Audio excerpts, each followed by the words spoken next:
Coaches, Rick Stewart of All Access Coaching. I'm really excited to bring you this free video, and make sure you hit the subscribe and like button down below. It gives us valuable data as far as what coaches want. And also, if I can get to 1,000 subscribers, I'll start doing weekly YouTube clinics for free. And if you hit the like and subscribe button, you'll get notified when we upload new content. We're uploading 3 or 4 videos every week. Pass pro, right? I use this all the time. It's a 4-second fight. Now, football is a fight. Every play is a freaking fight. All right? Here's some little bullet points. And it doesn't matter if we're wing T, if we're flex bone, whatever it is. Okay? Before the play happens, we got to identify some pre-snap indicators.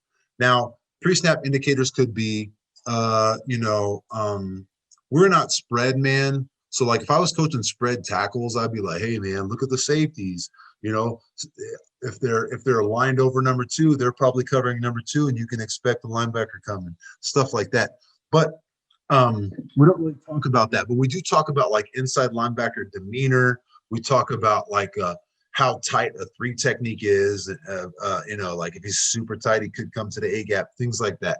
So other pre-snap indicators are, for example, outside linebackers walking up. We're not going to look at safeties necessarily because we're flex bone. First of all, we can't see them because of our stance. But the thing is, you want to get your posture as soon as possible. So for us, right, we're going to sell the run. We're not going to teach a bunch of kick slide and all that bull crap, right? But the fact is, you still need to get your posture. You still need to get your inside foot up. I mean, that you have to do that. Okay, so us flex bone guys, right? Most of us have our inside hand back, or inside hand down, right? Well, that puts your inside foot back. You're supposed to have your inside foot up, right? Because you want to protect the inside. But, we're flex bone, so we sacrifice that, right? Because we're going to run the ball. This year, we ran the ball like 88% of the time. But you want to get your posture as soon as you can, right? Hands in combat position. Know the leverage you need based on where that defender is lined up. You got to stay bent, okay? And listen, you got to bend your knees. You got to bend your hips. You got to keep your base wider than you think. Pass pro, you can't do it with your feet close together, right? And then you want to say a wide base, and you think you're wide, you need to get wider, okay? Because the feet they're going to start bringing their feet closer together. So get your base wider than you think. Footwork is always in 2s. So if you try to use your inside foot, boom, you got to bring your next foot with you right now. If you're not doing anything, look to knock somebody out, okay? Your punch, fellas, you don't want to lock your arms all the way out. You want 95% extension, okay? And then we're going to talk about first touch wins. This is a big one. Even our flex bone guys, make these dudes restart their rush. Okay, so for us, right, we're selling the run, boom. We take something away. It's like a boxer in the ring or like a cattle dog. We want to put our body and make the defender go one way. Protect your head and shoulders, stay on the line of scrimmage when possible. We don't want the guards, tackles, and everybody being at different levels. It's a good one. Okay, so we're going pretty quick, right? 154. So we're trying to help you just learn the language, so in case you ever look up here and you see the play. So we have 154. That's where the 100 is a pass, and 54 is we're faking belly to the right. Okay, and it's a full slide. All right. So the thing is, am I going to have him slide into the B gap doing nothing? No. All right. He's got no threat. Okay. He understands that. We're looking at him or him to hit the B gap. All right. But he should be driving his right knee into the crotch of this guy. The center should be driving his left knee in there. And this is the ABC side. This is the side forming that part of the pocket, right? That's the ABC side. Okay. This dude got to get inside leverage, and he should be coming down. Excuse me. He should be coming down as hard as he can. Okay.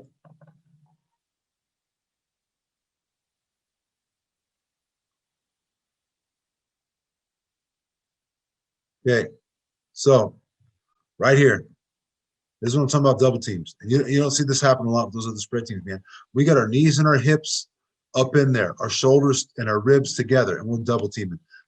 His eyes are really good, but what I don't like is his left arm. Okay, so what happens is his left arm is turned in like this. He gets his left shoulder turned, and so now I'm just not convinced that he'll be able to come off in time with his left arm if something happens here. Okay, I know I'm going pretty quick. Hopefully it makes sense. It's more like an 80-yard touchdown. So 132, I'm going to show you another double team. Okay, so 132, right? So 132, the right side is the Bob side. Okay, there's Bob over here, ABC over here.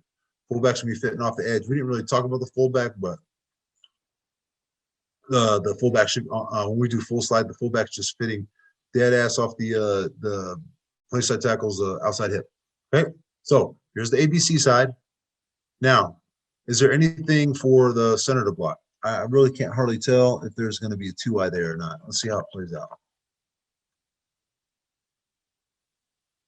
Well, 2-eye ends up crossing the center, almost crossing the center's face.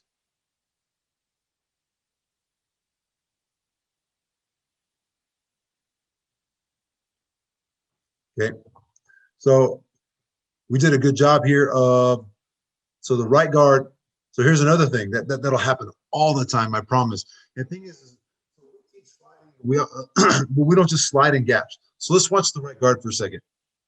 So you see the right guard.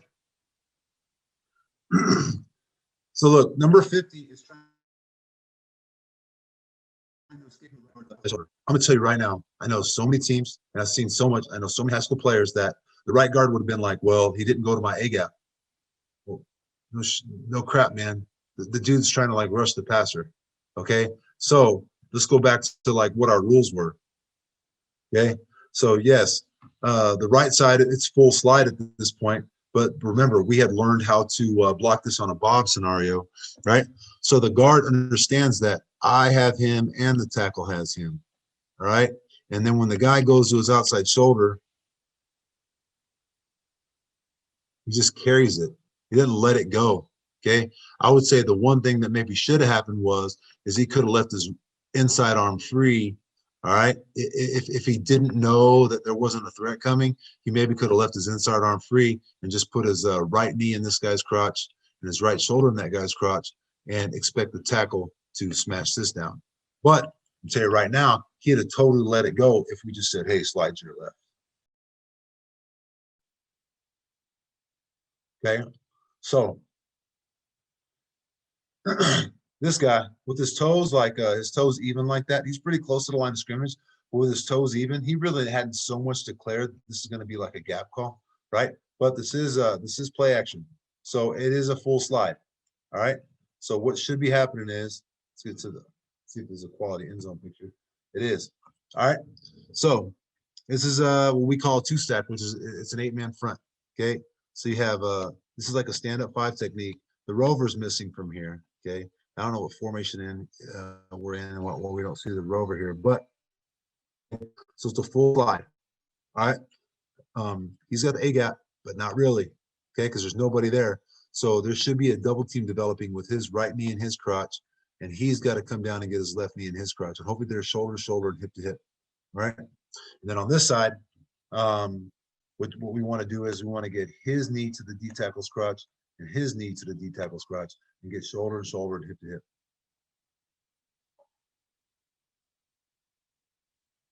Okay, that's a pretty good job. And again, this is the same offender right there. He's using too much of that left arm. Okay, and so if this guy tries to, if the linebacker tries to come B gap, his left arm's not ready to catch it. What I do like about the right side, okay, right side, you see the guard. He steps to protect this area, but the right guard, I'm telling you right now, if this right guard just like hauled ass to the football, then this B gap would be so big that the tackle wouldn't be able to defend that. Okay, so you can tell that this right guard is mindful that I need a body presence, you know. Now at the same time, he sees the backer affecting his A gap, and that 3 technique didn't come to him, but you could see his pace. His pace is like he understands that he's going to be there and keep that right shoulder there for that tackle. This is actually a pretty good rep. So 255, the Bob side is on the left side. This is a pretty job of the kid selling the run. Okay, you saw in the notes earlier about like, you know, make sure you sell the run, then you get your head out. Make sure you sell your run and then get the head out.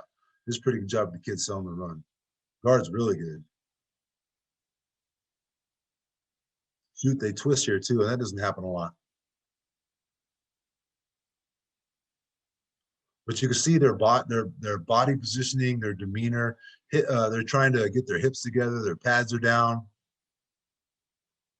Not so much the right tackle though. That's pretty trash. I will say this: we on the back side of our stuff. If he thinks we do have to teach the tackles a little bit of pass protection skills, okay? Because when we do play action, you know, we want to sell the run, but like the backside tackle, you know, he's got to defend himself. That's hard back there. Let me tell you something about this real quick. Okay, I'll help you guys out. Here's the quarterback launch point. Okay, it's not a perfect straight line. You see that line? That tackle? You don't need to step way out like that. Whatever line that is, he just needs to go straight back until his feet straddle that line, and he'll be fine. He's got to go straight back. And you know, in this position, man, you can't sell the run with this guy right here. He's got to have a little bit of pass pro technique. That's a freaking wide guy. That's just tough. Okay, and going out to get him wouldn't help you. I promise. It'd be maybe even worse. You'd beat faster. Coaches, I really hope you got some great information from that YouTube video. Again, hit the subscribe and like button down below. It gives us valuable data. And if I get to 1,000 subscribers, I'll do free YouTube clinics. And you also get notified when I'm doing those YouTube clinics and when I upload new content to this channel. Thanks for watching, coaches.